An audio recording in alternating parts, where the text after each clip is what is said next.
Tila napaka-emosyonal ng huling araw ng shooting ni na Kim Chiu at Paolo Avellino para sa kanilang ongoing serye na The Alibi. Tila naghalo ng lungkot at kilig sa mukha ng dalawa. Parang hindi pa rin sila makapaniwala na matatapos na ang kanilang journey sa set na ito. Kitang-kita din ang mga maliliit na gestures, yung mga hindi mo pansin sa first glance pero ramdam mo ang koneksyon nila. Tulad ng subtle na pag-aalaga, mahinang tawa, at mga soft glances na parang huwag nang matapos.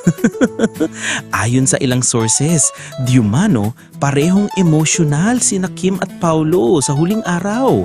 Hindi lang dahil sa tapos na ang serye, kundi dahil sa bond na nabuo nila sa set. Marami ang nagsabing ang kanilang chemistry ay hindi lang sa kamera, dramdam ito sa totoong buhay.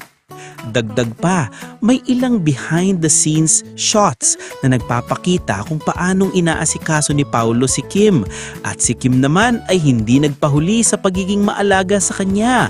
Ang ganitong simpleng gestures ayon sa fans ay patunay na malalim ang kanilang koneksyon, hindi lang bilang co-stars kundi bilang mga taong nagmamalasakit sa isa't isa. Hindi rin nakaligtas sa fans ang pagiging emotional ni Paolo nang sabihing goodbye sa set. Maraming nag-react sa social media, sabay sabing napakapalad ni Kim at napakaswerte ni Paolo na may ganitong kapartner sa trabaho at special moments. Ang huling araw ng The Alibi shoot ay hindi lang pagtatapos ng serye.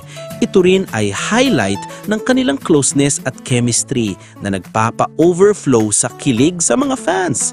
At syempre, marami ang nagantabay kung ano pa ang susunod nilang project o kung may bagong sweet moments pang lilitaw sa publiko.